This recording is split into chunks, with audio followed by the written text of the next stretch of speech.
Hello students, आप सभी को नमस्कार। मैं रोहित मिश्रा आप सभी का स्वागत करता हूं अपने कॉलेज के ऑनलाइन प्लेटफॉर्म पर। स्टूडेंट्स, आज हम आपको पढ़ाएंगे फंडामेंटल ऑफ प्लांट पैथोलॉजी और इसके अंतर्गत जो हमारा टॉपिक है वो है आपका बैक्टीरिया, यानी हिंदी में इसको कहते हैं जीवाणु। तो आइए हम आपको बताते हैं कि जीवाणु क्या होते हैं और इनकी संरचना कैसे होती है और क्या ये इनके क्या क्या लाभ हैं। ठीक है, तो आइए तमाम सारे टॉपिक्स पे हम डिस्कशन करते हैं जीवाणु के बारे में। तो जीवाणु जो है वो बैक्टीरिया यानी जीवाणु एक सूक्ष्म सिंगल सेल्ड, ठीक है, एक सूक्ष्म एक कोश की प्रोकैरियोटिक जीव होते हैं जो कि प्लांट्स के अंदर, एनिमल्स के अंदर, वाटर के अंदर, ठीक है, आपके सॉइल के अंदर जो है वो पाए जाते हैं। ठीक है, और जिनका जो है निर्माण जो है वो स्पोर्स के द्वारा होता है। इनका फॉर्मेशन जो होता है यानी इनका मल्टीप्लिकेशन जो होता है वो स्पोर्स के द्वारा होते हैं। जीवाणु लाभदायक भी होते हैं और हानिकारक भी होते हैं। ठीक है, ये कई प्रकार से हमारे इकोसिस्टम में इनका रोल होता है। ठीक है, तो कई प्रकार के हमारे इन्वायरमेंट में जो है वो ये लाभकारी होते हैं और कुछ हानिकारक भी होते हैं और मानव के लिए कुछ लाभदायक भी होते हैं। तो इन तमाम जो है वो बैक्टीरिया के रिलेटेड जो टॉपिक्स हैं उसके बारे में हम डिस्कशन करेंगे। तो आइए अपनी क्लास को मैं आगे बढ़ाता हूँ। तो सबसे पहले हम जानेंगे लिखित रूप से कि बैक्टीरिया क्या होते हैं। तो बैक्टीरिया एक सूक्ष्मजीव होते हैं जो कि सिंगल सेल्ड होते हैं, एक कोशिकीय होते हैं। ठीक है, जिनका मल्टीप्लिकेशन जो होता है वो आपका स्पोर्स फॉर्मेशन, स्पोर यानी बीजाणुओं के द्वारा इनका मल्टीप्लिकेशन, इनका प्रजनन होता है। और ये जो है लाभदायक भी होते हैं और हानिकारक भी होती हैं और कई प्रकार से मनुष्य के लिए लाभदायक भी होते हैं और हमारे इकोसिस्टम के लिए लाभदायक होते हैं और कई प्रकार से हानिकारक होते हैं। जैसे हमारे प्लांट्स के लिए हानिकारक होते हैं, एनिमल्स के लिए हानिकारक होते हैं। ठीक है, तो कई प्रकार की बीमारियों का कॉजल ऑर्गेनिज्म होते हैं, मतलब कि कई बीमारियों को पैदा करते हैं, उत्पन्न करने का काम जो है वो करते हैं। मनुष्य में कई बीमारियां पैदा करते हैं, एनिमल्स में कई प्रकार की बीमारियां करते हैं, प्लांट्स के अंदर कई सारी बीमारियां जो है वो कॉज करते हैं। आइए इसके बारे में और डिटेल से जानते हैं। तो बैक्टीरिया जो होते हैं वो एक प्रकार के सूक्ष्म जीव, हम जानेंगे कि सूक्ष्म जीवों का एक प्रमुख वर्ग है। सूक्ष्म जीव विज्ञान यानी माइक्रोबायोलॉजी की बैक्टीरियोलॉजी शाखा के अंतर्गत अध्ययन किया जाता है। ठीक है, तो बैक्टीरिया का जितने भी आपके सूक्ष्म जीव हैं, जैसे कि आपका फंगस हो गया, बैक्टीरिया हो गया, वायरस हो गया, माइकोप्लाज्मा हो गया, स्पैरोप्लाज्मा हो गया, निमेटोड्स हो गए, तो इन सभी का अध्ययन हम किसके अंदर करते हैं? हम माइक्रोबायोलॉजी के अंदर यानी सूक्ष्म जीव विज्ञान के अंदर करते हैं। और बात आती है बैक्टीरिया के, तो स्पेशल रूप से अगर हम स्पेसिफिक रूप से बैक्टीरिया का अध्ययन करते हैं तो बैक्टीरिया का अध्ययन जो किया जाता है वो बैक्टीरियोलॉजी में किया जाता है। किस? माइक्रोबायोलॉजी की एक शाखा है बैक्टीरियोलॉजी। ठीक है, बैक्टीरिया का अध्ययन हम किसमें करते हैं? बैक्टीरियोलॉजी के अंतर जो है वो करते हैं। ये किस प्रकार की शाखा है? ये एक सूक्ष्म जीव विज्ञान की यानी माइक्रोबायोलॉजी की शाखा है जिसे हम बैक्टीरियोलॉजी जो है वो कहते हैं। ठीक है, समझ में आ गया आपको? आगे हम बात करेंगे कि जो बैक्टीरिया होते हैं वो पादप समुदाय के अति सूक्ष्म साधारण एक कोश की अनसेलुलर सदस्य हैं जिनको वर्ग साइजोमाइसिटीज के अंतर रखा गया है। ठीक है, तो बैक्टीरिया के होते हैं एक सूक्ष्म जीवाणु होते हैं और ये प्रोकैरियोटिक होते हैं और सिंगल सेल वाले होते हैं, एक कोशिकीय सूक्ष्म जीव होते हैं जो कि कई प्रकार की बीमारियों को फैलाने का काम करते हैं। ठीक है, कुछ लाभदायक होते हैं, कुछ हानिकारक होते हैं। ठीक है, और ये चीज़ है कि इसमें ये किस वर्ग के अंदर इनको रखा गया है? साइजोमाइसिटीज के अंतर्गत जो है उनको रखा गया है। अब बात करें कि जो बैक्टीरिया है उसको सर्वप्रथम किसने खोजा था? तो सर्वप्रथम खोजा था एंटोन वॉन ल्यूवेनहार्क। एंटोन वॉन ल्यूवेनहार्क 1683 में खोजा था। किसने खोजा था? एंटोन वॉन ल्यूवेनहार्क ने इसे 1683 में खोजा था। एंटोन ल्यूवेनहार्क ने आपको 1683 ईस्वी में इसकी खोज की थी। यह जो है वो सूक्ष्मदर्शी द्वारा इनकी खोज की तथा एहनबर्ग ने, ठीक है, 1829 ईस्वी में इन्हें जीवाणु नाम दिया था। लुईस पास्चर ने जीवाणुओं का विस्तृत अध्ययन किया था। तो तीन चीज़ें इसमें इंपॉर्टेंट आती हैं। 3 फैक्ट एकदम महत्वपूर्ण हैं कि सबसे पहले हम जानेंगे कि बैक्टीरिया की खोज किसने की थी। तो बैक्टीरिया की खोज जो की थी वो उन्होंने यहाँ पे की थी एंटोन वॉन ल्यूवेनहॉक ने की थी। एंटोन वॉन ल्यूवेनहॉक में 1883 ईस्वी में की थी। और बात की जाए कि सूक्ष्मदर्शी के द्वारा, माइक्रोस्कोप के द्वारा इसको सबसे पहले किसने देखा था? एहनबर्ग ने किया था। किसने किया था? एहनबर्ग ने 1829 में इसे सूक्ष्मदर्शी के माध्यम से, माइक्रोस्कोप से देखा था और इसे बैक्टीरिया जो नाम दिया था, ठीक है, बैक्टीरिया नाम दिया था। और इसके बाद जो है लुईस पास्चर ने इसका विस्तृत अध्ययन किया था, ठीक है। लुईस पास्चर जो थे, जिन्हें फादर ऑफ माइक्रोबायोलॉजी भी कहते हैं, इसका डिटेल में उसका अध्ययन जो है वो किया था, ठीक है। तो आई होप आप समझ गए होंगे। आगे बात करें उदाहरण की, ठीक है, कुछ एग्जांपल्स की है, जैसे कि आर्कियोबैक्टीरिया। अगर हम बैक्टीरिया की एग्जांपल्स की बात करें, जैसे आर्कियोबैक्टीरिया हो गया, साइनोबैक्टीरिया हो गया, ठीक है, ब्लू ग्रीन एल्गी हो गए एवं एक्टिनोमाइसिटीज हो गए, ठीक है। ये जो नील हरित शैवाल होते हैं इसे क्या कहते हैं? बीजीए कहते हैं। बीजीए यानी ब्लू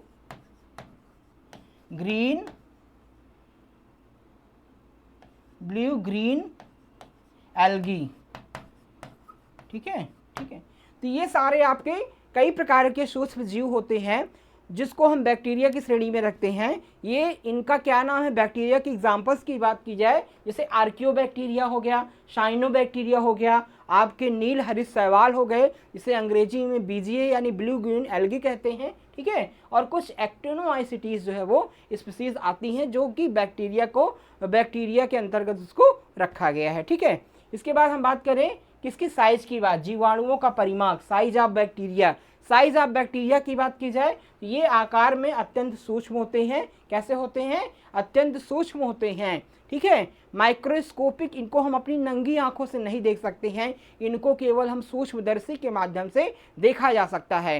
तो ये अति सूक्ष्म होते हैं, अति सूक्ष्म जीव होते हैं जिसको हम माइक्रोस्कोप के द्वारा ही देख सकते हैं। इसके माप की बात की जाए, इसका आकार की बात की जाए तो इसका जो आकार होता है, साइज होता है, उसकी लंबाई जो लगभग कितनी होती है? 3.0 to 5.0 mm होता है। अगर बैक्टीरिया की लंबाई की बात की जाए तो कितनी होती है?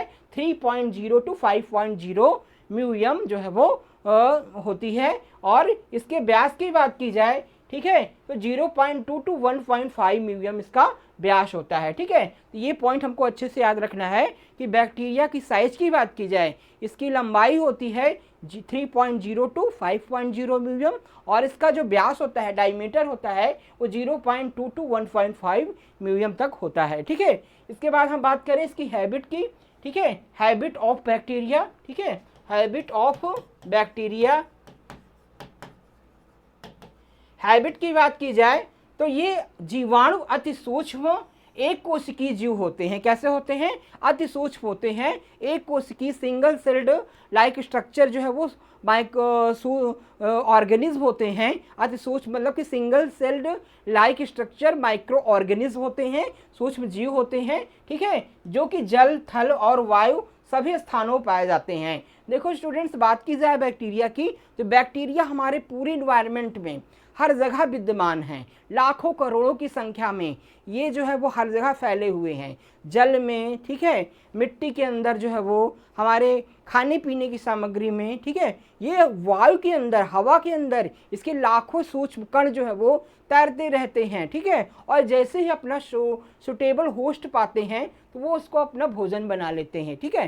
तो इस प्रकार से जो है वो ये इन्वायरमेंट में, हमारे वातावरण में लाखों करोड़ों की संख्या में तैर रहे होते हैं, हवा के साथ जो है वो फैले हुए होते हैं, ठीक है। और हमारे कई प्रकार से ये जो है वो प्रत्यक्ष अप्रत्यक्ष रूप से कहीं ना कहीं हमारे जीवन पे प्रभाव डालते हैं, ठीक है। ये अत्यंत कम व अधिक तापक्रम में बर्फ, वर्षा जल तथा गर्म पानी के स्रोतों में, जीवों के शरीर में, मानव के रुधिर में भी पाए जाते हैं। तो कहीं ना कहीं है कि अधिक टेम्परेचर पे भी और कम तापमान पर भी अलग अलग जगहों पर ये पाए जाते हैं, चाहे वो बर्फ हो, ठीक है, चाहे वर्षा का जल हो, चाहे वो गर्म पानी हो, यहाँ तक कि ह्यूमन ब्लड के अंदर भी कई सारे बैक्टीरिया जो है वो मौजूद होते हैं, ठीक है। तो कहीं ना कहीं इनकी मौजूदगी जो होती है, उपस्थिति होती है, वो हर जगह होती है, ठीक है।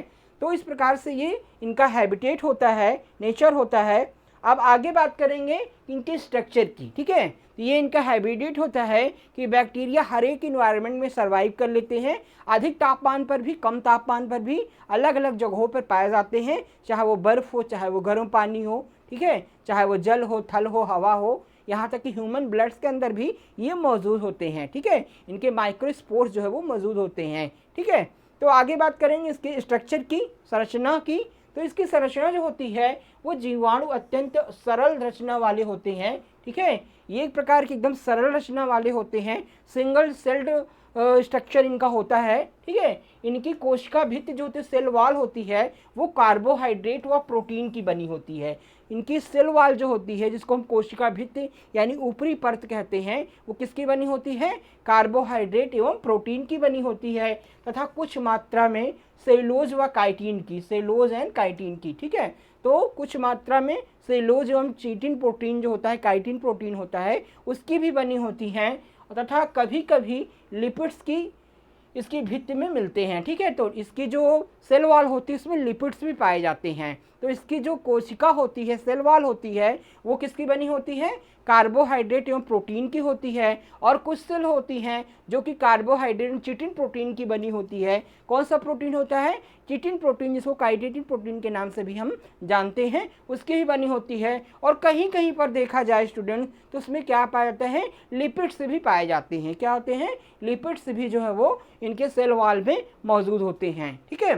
तो इस प्रकार से इनकी संरचना होती है। आगे बात करेंगे, कुछ स्ट्रक्चर के माध्यम से हम इसकी संरचना दिखाई देंगे, को आपको बता सकते हैं कि बैक्टीरिया के अगर सूक्ष्मजीव के माध्यम से माइक्रोस्कोप से इसकी संरचना देखी जाए तो कुछ इस प्रकार की संरचना जो है वो दिखाई देती है, ठीक है। तो इस प्रकार से इनकी संरचना जो है वो दिखाई देती हो, जिसे हम डिफरेंट टाइप्स ऑफ पार्ट्स जो है वो कहते हैं। जैसे ये जो पार्ट होता है, ठीक है, इसे हम कैप्सूल कहते हैं। ये जो पीले कलर का आपको दिखाई दे रहा है, इसे सेल वॉल कहते हैं। क्या कहते हैं? सेल वॉल, ठीक है, सेल वॉल कहते हैं। और ये जो दिख रही है आपको हरे ग्रीन कलर का जो दिख रहा है, ये आपका जो है वो प्लाज्मा मेम्ब्रेन होती है। क्या होती है स्टूडेंट्स? Plasma membrane. ये इनकी प्लाज्मा मेम्ब्रेन होती है। ये जो बीच में आपको लिक्विड दिखाई दे रहा है ब्लू कलर के, ये साइटोप्लाज्म होते हैं। क्या होते हैं? साइटोप्लाज्म, ठीक है, ये साइटोप्लाज्म होते हैं। और ये जो आपको दिखाई दे रहे हैं, इसमें छोटे छोटे पॉइंट्स दिखाई दे रहे हैं, गोलिकाएं दिखाई देती हैं, वो क्या होती हैं? वो राइबोसोम्स होते हैं। क्या होते हैं? राइबोसोम्स होते हैं, ठीक है, ये राइबोसोम्स होते हैं।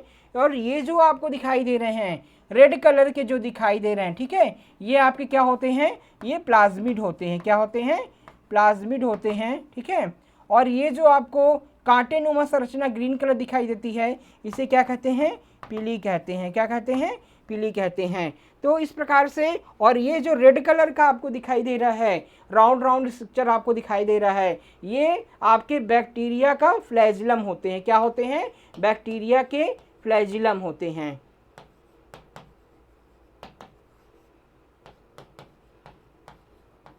बैक्टीरिया के क्या होते हैं? फ्लैजिलम होते हैं। और ये आपके न्यूक्लियोइड्स होते हैं। ये क्या होते हैं? जो इसमें राउंड शेप में दिखाई दे रहे हैं रेड कलर के, ये आपके क्या होते हैं? न्यूक्लियोइड्स होती हैं, ठीक है। तो इस प्रकार से इनकी संरचना होती है।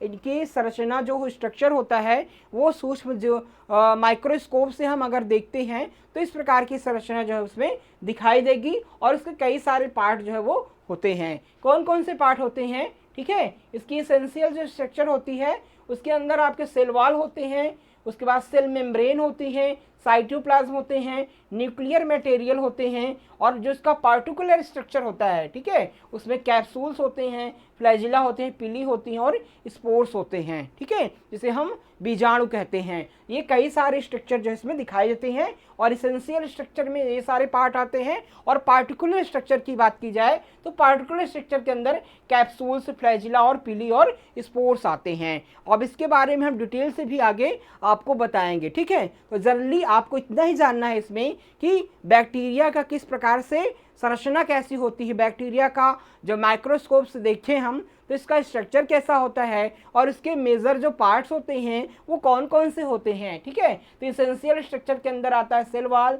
Cell membrane, cytoplasm, nuclear material और पार्टिकुलर स्ट्रक्चर की बात की जाए तो कैप्सूल्स, फ्लैजिला, पिली और स्पोर्स आते हैं। तो इसका स्क्रीनशॉट ले लीजिएगा, ऐसे ही आपको एग्जाम में बनाना होगा। ठीक है, बिल्कुल जल्दी से स्क्रीनशॉट लीजिए, तब मैं आगे बढ़ता हूं। चलिए ठीक है, तो आगे बात की जाए इसके स्ट्रक्चर के बारे में, तो जीवाणु जो होते हैं वो अत्यंत सरल रचना वाले एक कोशिकीय जीव होते हैं। तो सरल सी भाषा में हमको स्टूडेंट्स याद रखना है कि जीवाणु जो होते हैं एक संरचना और एकदम सरल रचना होती है, simple like structure, simple structure होता है। और ये किस प्रकार के जीव होते हैं, एक कोशिकीय, यानी इसके अंदर एक कोशिका पाई जाती है, सिंगल सेल्ड जो है वो मौजूद होते हैं। ठीक है, और इसके बाद भी इनकी कुछ कोशा होती है, इनकी कोशा अत्यंत छोटी होती है। ठीक है, कैसी होती है इनकी कोशा, अत्यंत छोटी होती है, सूक्ष्म होती है। और इलेक्ट्रॉन माइक्रोस्कोप द्वारा जीवाणु कोशा की विशेष रचना ज्ञात होती है। जो कोशा होती है उसको हम किस प्रकार से ज्ञात कर सकते हैं, कैसे देख सकते हैं, हम इलेक्ट्रॉन माइक्रोस्कोप के द्वारा ही उसको हम देख सकते हैं। ठीक है, और ये इनकी विभिन्न कई सारी संरचनाएं होती हैं, मतलब कई सारे स्ट्रक्चर जो होते हैं वो निम्न होते हैं, कई प्रकार के स्ट्रक्चर पाए जाते हैं। जैसे कि एक संरचना इनकी फ्लैजिला होती है, क्या होती है, फ्लैजिला। फ्लैजिला क्या कहते हैं, जीवाणु गतिशील और स्थिर हो सकते हैं। जीवाणु क्या होते हैं, गतिशील होते हैं, स्थिर भी होते हैं, तो दोनों प्रकार से होते हैं। ठीक है, तो इनकी जो फ्लैजिलर स्ट्रक्चर होती है उसके बारे में और बात करेंगे कि गतिशील जीवाणु में छोटे छोटे लचीले चाबुक के समान यानी विप लाइक उपांग अपेंडेजेस होते हैं, जिसे फ्लैजिला कहलाते हैं। ठीक है, तो जीवाणु के अंदर जो है वो गतिशील जो जीवाणु होते हैं, जो चलायमान होते हैं, एक स्थान से दूसरे स्थान के लिए मूवमेंट करते हैं, स्थिर होते हैं।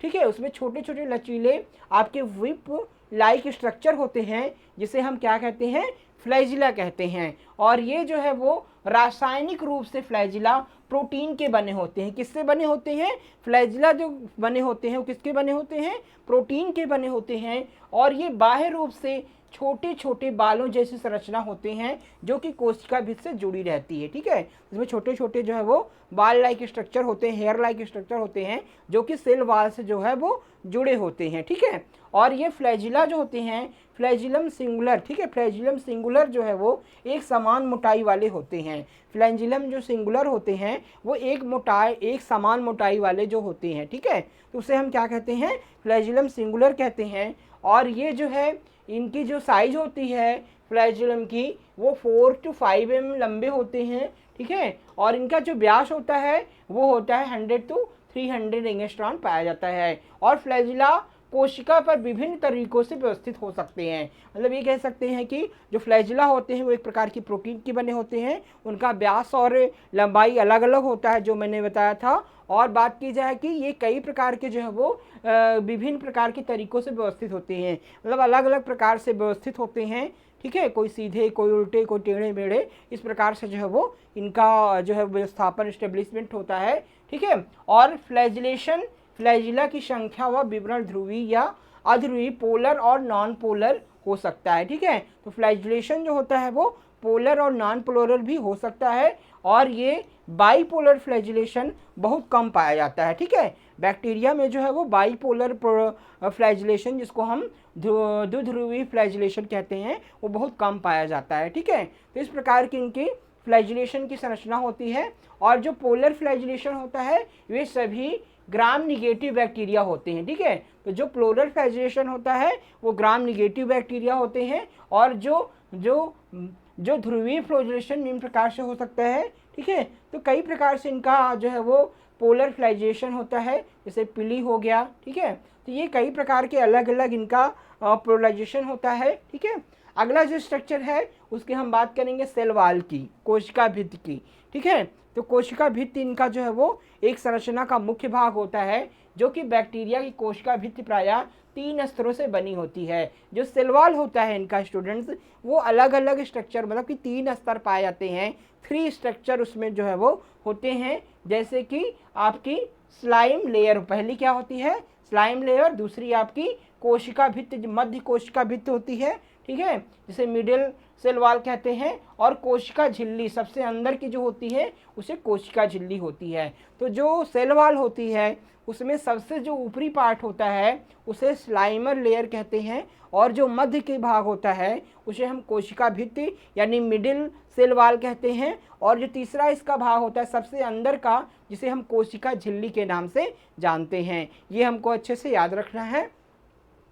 अब हम इसकी जो स्लाइम लेयर होती है, इसे यह जीवाणु की बाहरी भित्ति है, यह जिटेल युक्त पदार्थ है। ठीक है, ये जीवाणु द्रव्य सेल प्रोटोप्लाज्म द्वारा स्रावित सेक्रेटेड से बनती है।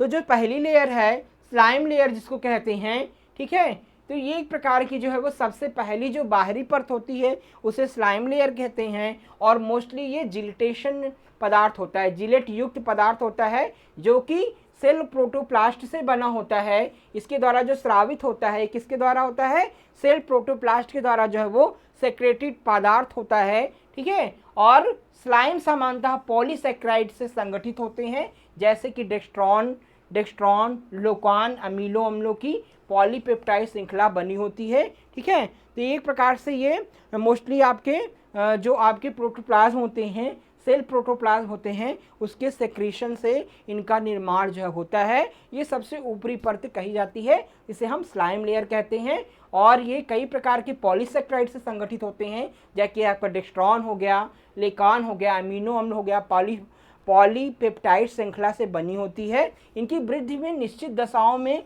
स्लाइम कोशिका भित्ति के चारों ओर एक मोटी परत बना लेती है और यह कैप्सूल कहलाती है। ठीक है, तो एक प्रकार की इसके अंदर मोटी परत बन जाती है जिसे हम स्लाइम लेयर कहते हैं। तो इस प्रकार से हमको, जिसे हम कैप्सूल भी कहते हैं, स्लाइम लेयर भी कहते हैं, या कैप्सूल के नाम से भी जानते हैं। ठीक है, अब ये एक होते हैं, इसके एक पार्ट होता है कैप्सूल। ठीक है, कैप्सूल क्या होते हैं कि कुछ जीवाणु कोशा जिलेटिन या स्लाइम पदार्थ से घिरी होती हैं। ठीक है, जिसे हम कैप्सूल कहा जाता है। तो स्लाइम लेयर के अंदर, स्लाइम लेयर को कैप्सूल भी कहते हैं। तो कैप्सूल क्या होते हैं कि कुछ जीवाणु कोशा जो होती हैं जिलिटेशन या स्लाइम पदार्थ से घिरी होती हैं, और यह पदार्थ जीवाणु कोशा भित्ति के चारों ओर एक आवरण या कवच का निर्माण करता है, जो कैप्सूल कहलाता है। ठीक है, जिसे क्या कहते हैं, कैप्सूल कहते हैं। और इसकी खोज जो किया था, बताया था, कैप्सूल एक निश्चित आकार तथा घनत्व होते हैं। ठीक है, तो क्लीनर वर्ग ने इसके बारे में डिटेल से अध्ययन किया था। इन्होंने बताया था कि कैप्सूल एक निश्चित आकार तथा घनत्व के होते हैं। तो ये इसका जो स्लाइम लेयर होती है उसे कैप्सूल भी कहते हैं। तो कैप्सूल के बारे में थोड़ा सा हमने बता दिया आपको। इसके बाद जो सेल वॉल होती है, ठीक है, मध्य कोशिका भित्ति जिसको कहते हैं, मिडिल सेल वॉल जिसको होता है, जो मध्य में स्थित होती है। ठीक है, जो कोश आपके जो है फ्लैजिला के मध्य में स्थित होती है। तो इसे जो है वो जीवाणु कोशा एक दृढ़ कोशिका भित्ति से घिरी होती है।